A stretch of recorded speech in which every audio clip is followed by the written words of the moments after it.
Barakatha Yahweh, Barakatha Yahweh Shah, Barakatha Yahweh, Barakatha Yahweh Shah, Barakatha Yahweh, Barakatha Yahweh Shah, Barakatha Yahweh, Bahashim Yahweh Shah, Bahashim Rakakwadash.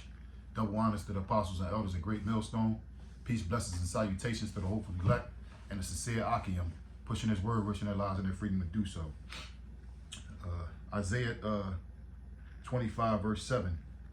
And he will destroy in this mountain the face of the covering cast over all people, and the veil that is spread over all nations. And that's what the men of the Lord has been doing since 1969, removing the covering cast over all people. You see, and the veil that is spread over all nations. By what? It's true for the scriptures, because we know that it's 18 different nations that the Lord had spread through the four corners of the earth and gave them different parts of land, and they descend from a certain men. You know, Japheth, Moab, you know, Ammon, Israel, Esau, and so on and so forth. But during the Renaissance era, you know, the earth has been given into the hand of the wicked, and they covered up the face of the judges thereof and start naming the lands of the people that conquered those lands. Name America, you know, China, Russia, all those names are named after men.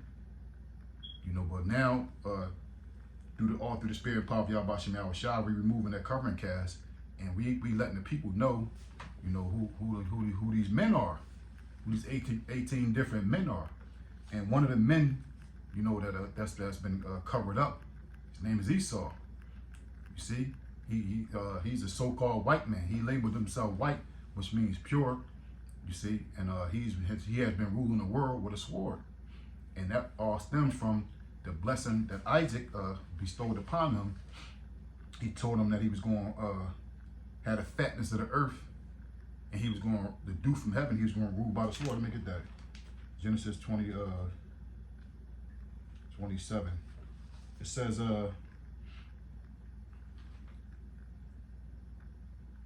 Genesis 27 and 34. And when Esau heard the words of his father, he cried with a great and exceeding bitter cry, and said unto his father, Bless me, even me also, O my father. And he said, Thy brother came with subtlety and hath taken away thy blessing. Because earlier on in the story, his brother Jacob dressed up like him and went to his father Isaac, because his father was senile, couldn't see. So he dressed up like Esau and supplanted him for the blessing. And Esau came in shortly after. You know, Jacob supplanted him, and this the story goes on to read this. It says, and he said, Is not he rightly named Jacob? For he hath supplanted me these 2 times. He took away my birthright, and behold, now he hath taken away my blessing. And he said, Hast thou not reserved a blessing for me? You see? And Isaac answered and said unto Esau, Behold, I have made him thy lord, and all his brethren have I given him for servants, and with corn and wine has I sustained him. And what shall I do now unto thee, my son? And Esau said unto his father, Hast thou but one blessing, my father? Bless me, even me also, O my father. And he lifted up his voice and wept. You see, because he know that what Jacob supplanted him with was the kingdom of heaven forever, and rulership over all the nations, unlimited amount of wealth, unlimited amount of lifetime. You know, no more sorrow for your children, no more bonds. You see, we was going to be the head, not the tail. You see, and Esau knew that, you know, it was something special that Jacob got, and he wanted something similar to it. So he lifted up his voice and wept. You see, he says in verse 39, and Isaac his father answered and said unto him, Behold, thy dwelling shall be the fatness of the earth, the dew of heaven from above, and by thy sword thou shalt live. And you see that the earth has been given into the hand of the wicked. Who is the wicked? Esau. You see, they say he should rule. He should have the dew of heaven from above. In order for you to fly a plane, you gotta know English. The fatness of the earth. Esau has all the minerals. Anywhere you go in the world, North America, South America, all of Africa, Esau had found some kind of way to get the fatness of the earth. And what way he used to get the fatness of the earth? That sword. That beautiful sword that he was given, that fervent and sharpened sword that Yahweh Shem Yahweh Shah gave to Esau, and he used it with precision. You see, because he has been he's the most powerful man in the face of the earth. You see, and that gives him the ability to shed blood without remorse. And the first person on his menu that he want to hurt is his brother Jacob. It says verse 40, and by thy sword thou shalt live, and serve thy brother, and it shall come to pass when thou have dominion that thou shalt break the yoke from off thy neck. You see, in verse 41, and Esau hated Jacob of the blessing wherewith his father blessed him, and Esau said in his heart, the days of mourning for my father are at hand, I will slay my brother Jacob. You see, and Esau hated Jacob, and when the days of his father are at hand, he's going to slay his brother. You see, and it's a perpetual hatred that Esau got towards his brother Jacob, and no amount of he's not going to give you the reparations. He's not going to give you a helping hand. You see, no matter how much you love Esau, he got a perpetual hatred for you. And when you read Ezekiel the 35th chapter, 35 and 5, it goes on to tell you the perpetual hatred that he got for you. You see, Ezekiel 35 verse 5.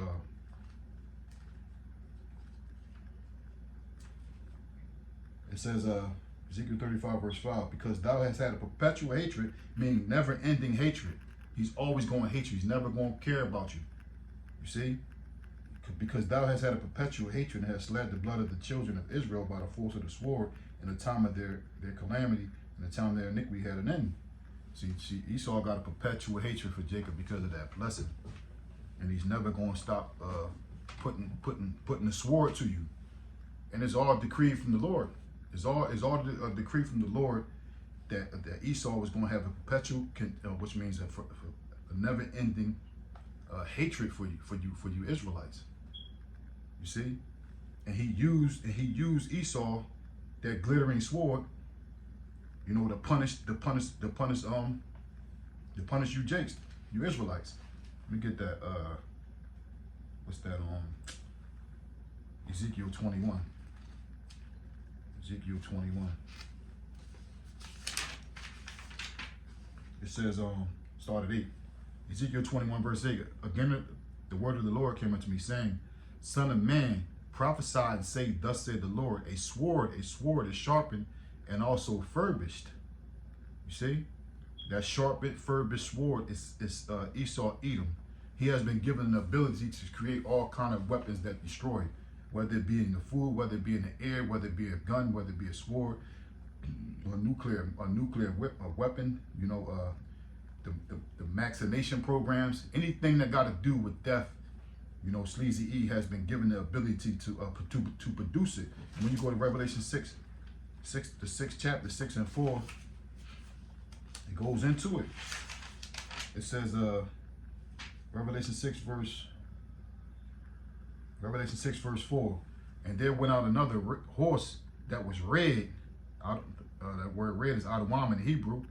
It says, and power was given to him that sat thereon to take peace from the earth, and that they should kill one another, and there was given unto him a great sword.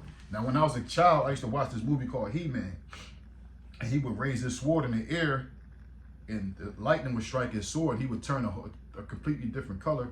He would have like a lion with him, and his lion would get this armor on top of his lion. So the sword is blessed from the heavens, man. You see? It said, and there was Salakia, and there went out another horse that was red, and power was given unto him that sat thereon to take peace off the earth, and that they should kill one another, and there was given unto him a great sword.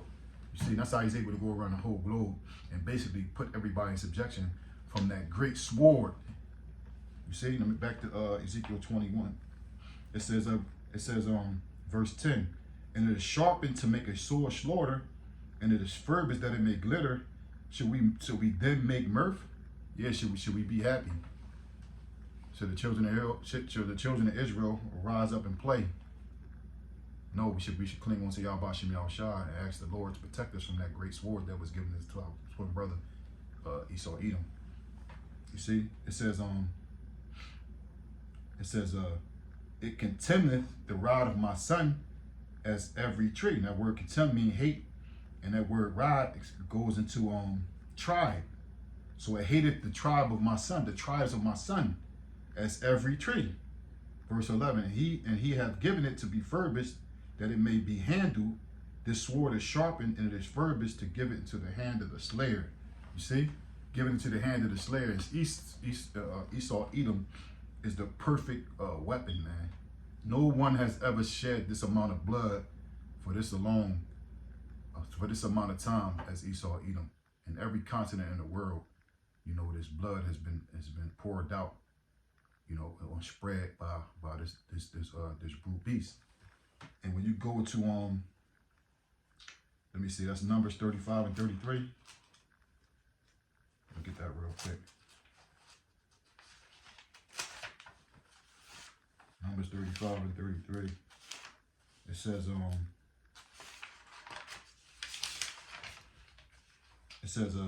so ye, Numbers 35 verse 33.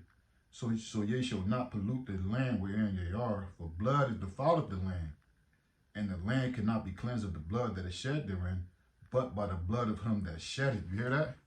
So the only way the land can be cleansed of the blood is by the blood of those that shed it. So Sleazy, he got a nice hefty tab that he ran up, and the only way the land can be cleansed of the blood that is shed is by the blood of him that shed it. So we don't need your reparations. We don't want your reparations. We don't want your fiat currency. We don't want no apologies. You're gonna have to drink double of that cup. See, slavery is waiting for you. And we going the same way you ruled the children of Israel and the whole world with a rod of iron, we gonna rule you with a rod of iron. You see?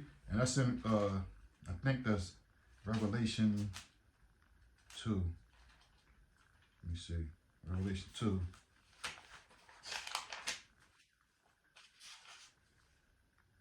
Right here.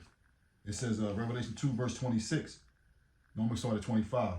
But that which they have already hold fast till I come. They hold fast to this truth. This knowledge, wisdom, and understanding. Hold fast till the Lord come. And he that overcometh and keepeth my works unto the end, to him will I give power over the nations. Because they say he that endureth to the end shall be saved. You see? It says, and he shall rule them with a rod of iron, as the vessels of a potter shall they be broken to shivers, even as I received of my Father. So the scriptures speak about that when the Lord return to establish his kingdom on earth, we're going to rule the nations with a rod of iron. And rightfully so. Because if you think about it, history tells you, we in the land of our enemies. He's still in captivity. We still captives. And the Lord said he's going to enter into the house of the thief. You see? So Esau ran up a tad, and all the prophecies, you know, that the Lord spoke about are being fulfilled. You see, there's wars and rumors of wars, pestilence, earthquakes in diverse places. You see, what else? Yeah, we just had an earthquake in New York like 3 weeks ago. And you look at the Middle East, the fire is raging over there. It said the least of the flocks should throw them out. And, you know, a fire that's started over there that cannot be kindled. You see? So we at the doorstep, you know, Yahweh Bashem Yahushua, returning to establish his kingdom. And the only thing we got to do is continue walking that straight gate. You see, and enduring to the end, because we almost out of here. So I pray and I hope this lesson was edifying. Till the next time, Shalom.